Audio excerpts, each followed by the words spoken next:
ඉතින් ඔයාලා කල්ලි බලන්න තමයි දැන් යන්නේ. කිව්ව විදියට කල්ලි බැලීම ගොඩක්ම අත්‍යවශ්‍ය වෙන්නේ. පරවි ටයිමින් කරනකොට පරවි බීඩින් කරනකොට වයස බලනකොට තමයි. ඉතින් හරියට බලමු කල්ලි බලන්නේ කොහොමද කියලා. මේ මක් කුඩුවෙන් ආප් පැටියෙක් ඉතින් ලොකු වෙච්ච එකේ සාමාන්‍ය පැටියෙක්. ඉතින් මුගේ නම් කල්ලි දෙක සම්පූර්ණ වෙලා තියෙනවා. ඔයාලට පේනවා ඇති මෙන්න මෙතනින් පොඩි පිහාට්ටක් තියෙනවා. මේ පිහාටු දෙකත් එක්ක තමයි මේ පොඩි පිහාට්ට එන්නේ. ඉතින් කොහොමද දන්නවද මේ කල්ලි වද්දි මේ පේනව නේද?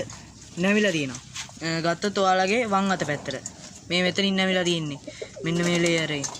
ඔහොම ඔයාලගේ වම් අත දකුණු වම් අත පැත්තට නැවිලා තියෙනවා කියන්නේ මේ පිහාට්ටික් ගන්න. මේ කෙලින් පිහාට්ටක් තියෙනවා පේනවා නේද? මේ මෙතන කෙලින් පිහාට්ටක්. අන්නේ කෙලින් පිහාට්ටි ඉඳන් තමයි මෙහෙට තමයි ගන්නෙ. ඉතින් මේ පිහාටු වලින් මෙයාගේ පිහාටු දෙකකින් පස්සේ ඊළඟ පිහාට්ටෙන් තමයි මේ පිහාට්ටක් එන ගමන් තියෙන්නේ. ඒ කියන්නේ මෙයාගේ තුන්වෙනි කල්ලිය එන ගමන් තියෙන්නේ. ඒ කියන්නේ මෙයා කල්ලි දෙකක් සම්පූර්ණයි. ඉතින් අනිත් තට්ටෙත් එහෙමම තමයි. මෙයාගේ කල්ලි දෙකක් තමයි වැටලා තියෙන්නේ අනිත් තට්ටෙත්.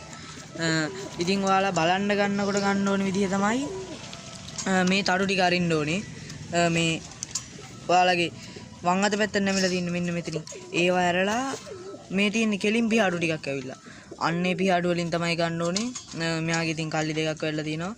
සාමාන්‍යයෙන් මේ සත්තුන්ගේ වැටලා එනවා. ඉතින් මෙයා කල්ලි දෙකක් තමයි වැටලා තියෙන්නේ. ඔයාලා දැනගෙන ඉඳිය නැත්තම් බලා ගන්න ඕන. පිඹලා බලද්දි පේනවා ඔයාලට ඒ පිහාතට ඉඳ පෙන්නන්න මේ පේනවනේ රතු පාටට වගේ ඇවිල්ලා තියෙනවා. පේනවා ඇති කියලා මං හිතනවා මෙන්න මෙතනින්. ඔය මේ තියෙන රතු පාටට වගේ. ඒ පිහාතට තමයි. එතකොට මෙයා කල්ලි දෙකයි තුනේන ගමන් තියෙන. ඔහොම හැම පිහාතට්ටම් වැල්ලා 10 වෙනි එකත් වැල්ලා ආය අලුතෙන් එනවා. එහා පැත්තත් එහෙම තමයි තියෙන්නේ.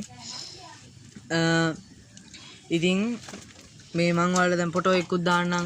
ඔයාලට අඳුර ගන්න අමාරු නම් කල්ලි බලා ගන්න විදිහ. ඉතින් මේක විනාඩි 2-3ක් තියෙන පොඩි වීඩියෝ එකක්. ඉදිරියේදී මං ගේනවා පාරවි ටේප් කරන්නේ කොහොමද කියලාත් වීඩියෝ එකක්. ඒකත් බලා ගන්න. ඉතින් මං හිතනවා ඔයාලා කල්ලි බලන සම්බන්ධව යම් දෙයක් මගේ වීඩියෝ එකෙන් ඉගෙන ගන්න ඇති කියලා. ඉතින් මං ඉස්සරහට මගේ කූඩුව සම්බන්ධවත් ගේනවා වීඩියෝ එකක්. ඉතින් ආයෙත් ඔයාලට ඔන්න පෙන්නන්නම් මං කල්ලි බලන්නේ කොහොමද කියලා. මේ තටු ටික ඇරියා. මේ පැත්තට නැමිලා තියෙන තටු. එහා පැත්තේ තටු ටික අරගෙන ගණන් කරනවා. මේකත් වෙනවා. එහා පැත්තට තියෙනවා තටු. මෙයාගේ 1 2යි. දෙකක් ඇරලා තමයි එන්නේ. ඔයාලගේ 4ක් ඇරලා මෙතනින් එනවා නම් කල්ලි 4යි. මෙයාගේ දැන් 2 සම්පූර්ණයි. තුන්වෙනි තට්ට තුන්වෙනි කල්ලි එන ගමන් තමයි තියෙන්නේ.